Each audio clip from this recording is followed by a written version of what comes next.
Happy birthday to you. பர்த்டேனாலே cake அப்படிங்கிறது குழந்தைங்க மனசில் இருக்கும். ஸோ அதனால் அவருக்கு பர்த்டே. ஸோ வீட்லேயே வந்து ப்ரௌனி மாதிரி பண்ணலான்னு ட்ரை பண்ணேன். ஆனால் அவருக்கு ப்ரௌனி ரொம்ப பிடிக்கும்னு சொல்லிட்டு ஒரு பாத்திரத்தில் முட்டை நாட்டு சக்கரை போட்டு நல்லா பீட் பண்ணிக்கிட்டேன். கொக்கோ பவுடர் சேர்த்து அதையும் மிக்ஸ் பண்ணிவிட்டேன். கோதுமை மாவு தான் சேர்த்துனேன். பட்டரும் டார்க் சாக்லேட்டும் தனியாக உருக்கி வச்சுருந்தேன். அதையும் ஆட் பண்ணி நல்லா மிக்ஸ் பண்ணிக்கிட்டேன். இதை வந்து பேக்கிங் ட்ரேயில் வந்து ஆட் பண்ணிவிட்டு மேலே டாப்பிங்ஸ்க்கு சாக்கோ சிப்ஸ் இருந்துச்சு, ஒயிட் அண்ட் ப்ரௌன் ரெண்டுத்தையுமே ஆட் பண்ணிட்டேன்.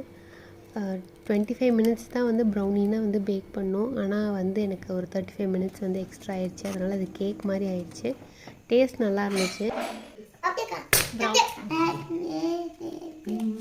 Happy birthday, happy birthday, happy birthday to you.